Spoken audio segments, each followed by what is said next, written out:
So we all know about the Hawking's famous information paradox, and many people have different understanding of it. What is your current way of understanding the information paradox as compared to Hawking's original statement? Hawking's paradox has different aspects, and one aspect is whether the following hypothesis is true. The hypothesis says that if we perform any experiment outside the black hole, this experiment can be explained by replacing the black hole by an ordinary quantum system. And this ordinary quantum system has a finite number of degrees of freedom, or sometimes called qubits, proportional to the area in Planck units, or area over the Newton constant. In other words, the idea is that the entropy as seen from the outside can be regarded as an ordinary quantum system with a finite number of degrees of freedom, and that quantum system evolves according to standard unitary evolution.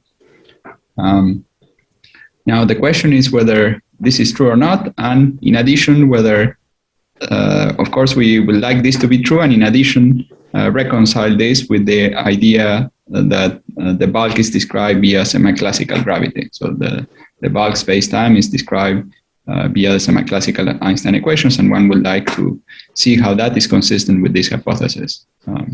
So the interesting thing, I think, is to make both things somehow consistent with each other.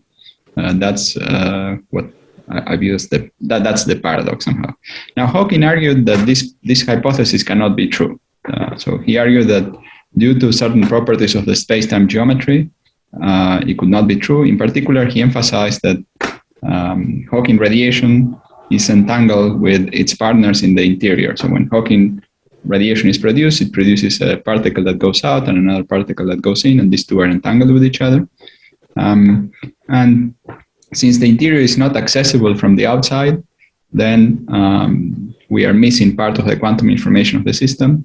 And he argued that from the point of view of the outside observer, pure states would be evolving into mixed states. That's essentially what Hawking's original argument was.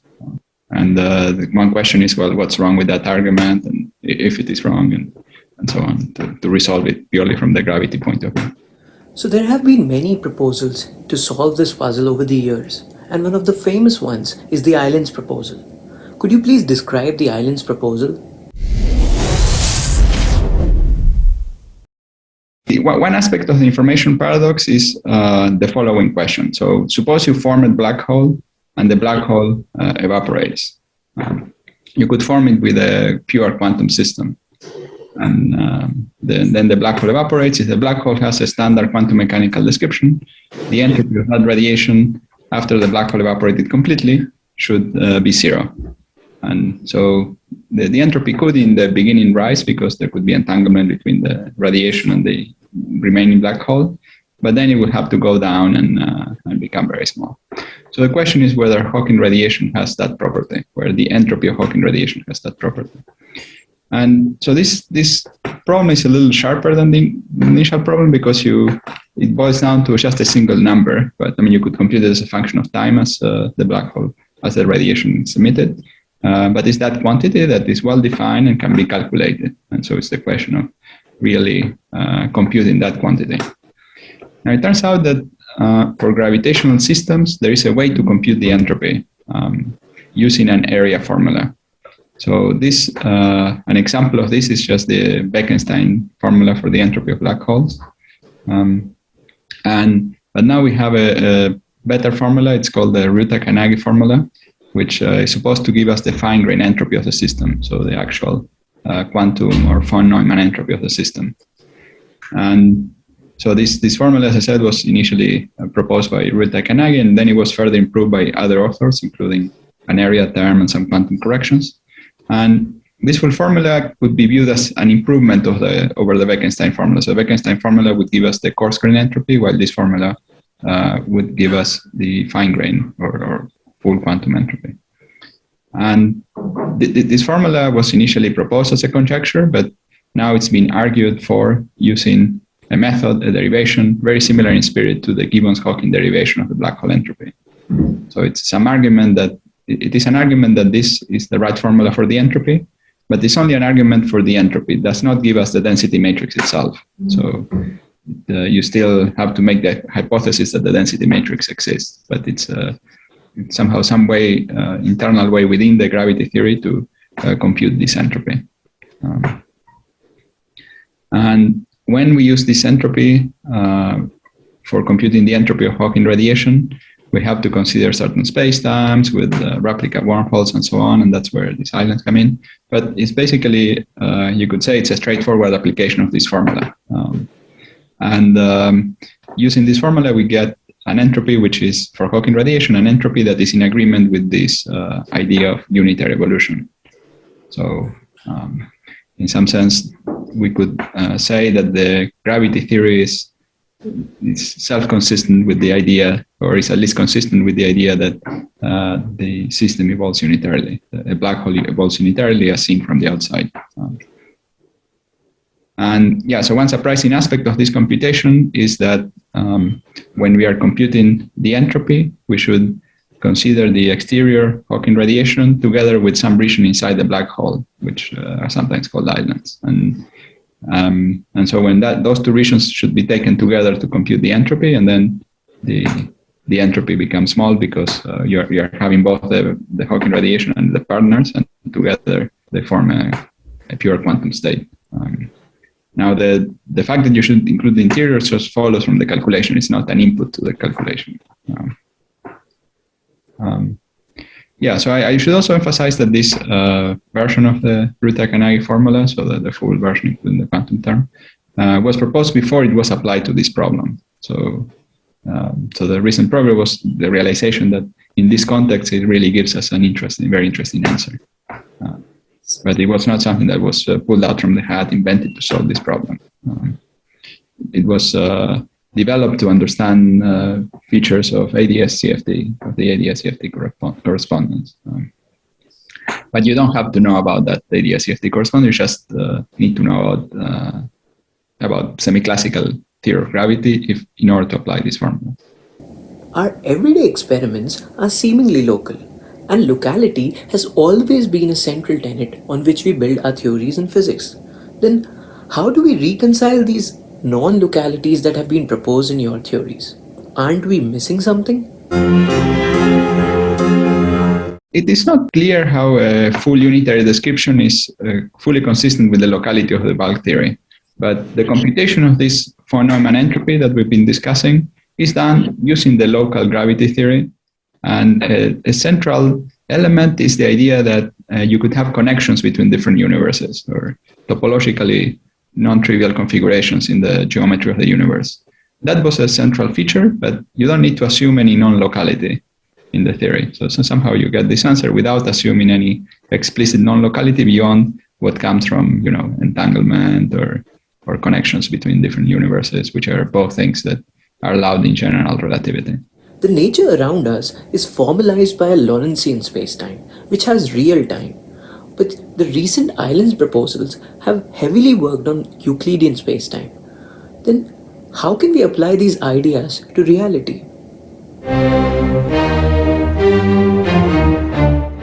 The Euclidean discussion is good for preparing the initial state, but in principle, the evolution can be done in Lorentzian signature. And you can, if you know what your initial state is, you could do the evolution in Lorentzian signature. Now, it is true that some solutions are much easier to analyze and describe in Euclidean space, but there should be similar solutions in the full Lorentzian signature, which would be more complex geometries, and it would be nice to describe them more explicitly. However, even if one gives the solutions in Lorentzian signature, the geometries that contribute in this replica trick computation, which is how the computation is done, that geometries cannot be fully Lorentzian, because the quantity that one is computing, the final quantity is real, and it's not just a phase, it's something smaller than one. So it's necessary that the Lorentzian geometry, the geometry should be complex, so that when you put them back into the action, you get some IS, so I times S becomes a real number. So there is some complexity, or some complexity of the geometry, complexity in the sense that it's complex, complex numbers, complex metrics, and that's important. So let me clarify and say a little bit more about this. So if we want to test whether a density matrix rho is pure or not, then one method is to compute trace rho squared. So, of course, trace rho is equal to 1 because of the normalization of rho. But trace rho squared is generically sort of less than 1.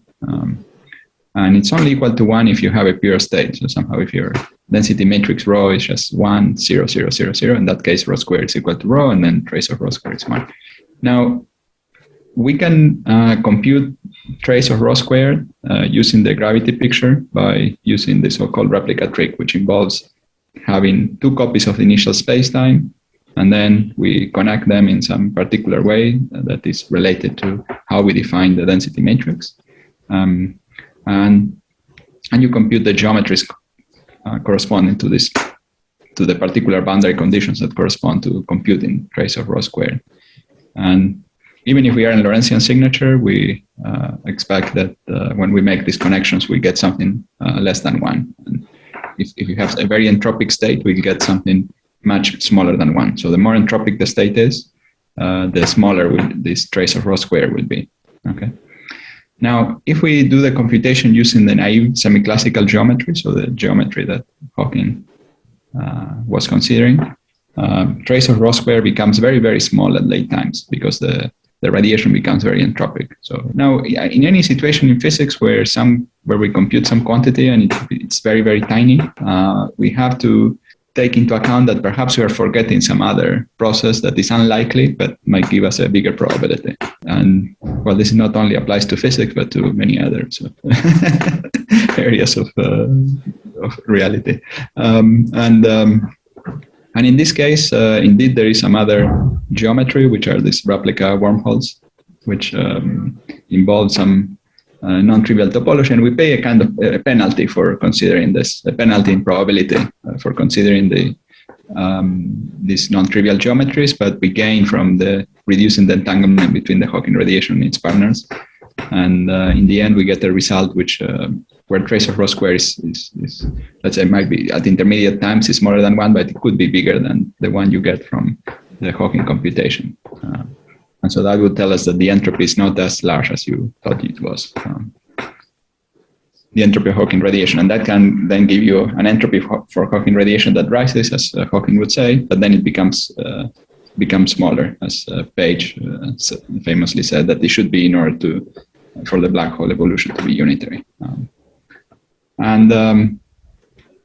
Okay, so that's what happens with this computation. Now, I would perhaps also mention that this fact that complex geometries are involved, or maybe portions of partly Euclidean geometries are involved, is analogous to the situation where in just ordinary quantum mechanics, where you consider a particle moving in a potential and there is a barrier, right? And if we are computing the transmission coefficient above the barrier, okay, we get some transmission coefficient which is 1. It's mostly or very close to 1. But when computing it below the barrier, we get some answer, and we can get that answer by, let's say, if we compute it using the WKB or semi-classical approximation, we will have to compute that tunneling amplitude, and that computation of the tunneling amplitude involves computing a geodesic, or not a geodesic, just a classical solution of a Euclidean problem. So it's a problem where time is Euclidean as opposed to Lorentzian, and where when you put the final answer into the path integral into the e to the is, s would be imaginary, and you get something real, some real suppression. So you get that small probability of going through the barrier. So here is somewhat similar. So we have a somewhat similar situation, and it's for a reason very close to this one that we get a complex geometry and an answer which is not a pure phase. I mean, I should say that in any semi-classical calculation, if your solution is completely real and you put it in the action, you would just get the real phase. Maybe I should have said that in the very beginning. In other words, we can just see from the answer itself that the geometries cannot be purely real. The recent island proposal seems to have answered much, producing the expected Page curve for the emitted Hawking radiation for a black hole, for instance. Are there still aspects of the information puzzle that need to be addressed? Yeah, there are many aspects left to be addressed. I mean, a full picture should include a method for computing individual elements of the density matrix, not just the entropy. The entropy is just one number, but there are many, many numbers in the density matrix, and we'd like to be able to compute all of those. In particular, I think a full resolution to the information problem should also give us an interpretation of the black hole singularity. That I think it's also very important. And both of these things that I mentioned, we currently do not understand how to compute using the gravity theory, and perhaps we need to go beyond the gravity theory to some, more UV complete formulation or some better understanding of the singularity. Now, these questions are also intimately related to the questions that Chad, Schenker, and Stanford and collaborators have been exploring recently in the context of correlators, long-time correlation functions. So that's also some other aspects of the information paradox. So that they have not given an answer for how to compute them, but they have made impressive progress in computing these quantities, in computing statistical properties of these quantities. So even though perhaps an individual matrix element cannot be computed, you can say what the statistics of matrix elements are. So whether they are close to Gaussian with a certain variance and so on, or maybe not Gaussian or whatever. So they give us some answer for how these matrix elements behave. In particular, they have argued that semi-classical gravity gives us all this statistical information. String theory is considered to be a consistent theory of quantum gravity. Does your recent work say anything in conflict or in support of what we currently understand about string theory? Do we find something new? Yeah, so some of the recent work suggests that gravity might only give us statistical information rather than individual matrix elements. This is certainly true in certain two-dimensional models of gravity. However, it's not clear where this is true also in the full string theory.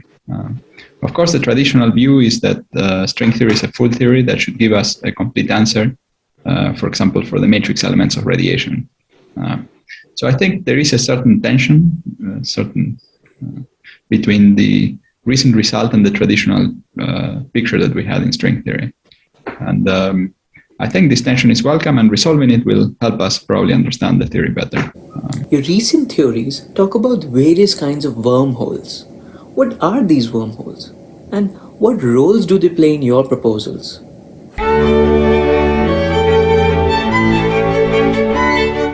Well, indeed, there are many different types of wormholes that were discussed recently. In all cases, the feature is that the spacetime has a non-trivial topology. And this topology is also related to correlations, sometimes correlations between the parameters in the theory, or entanglement of the quantum state, entanglement between different parts of the ultimate quantum degrees of freedom. And so indeed, wormholes have played an important role in the, let's say, replica wormholes, also in the Sad, Schenker, and Stanford discussion. There is a very nice wormhole solution that describes the so-called ramp, which is a generic feature of long-time correlators.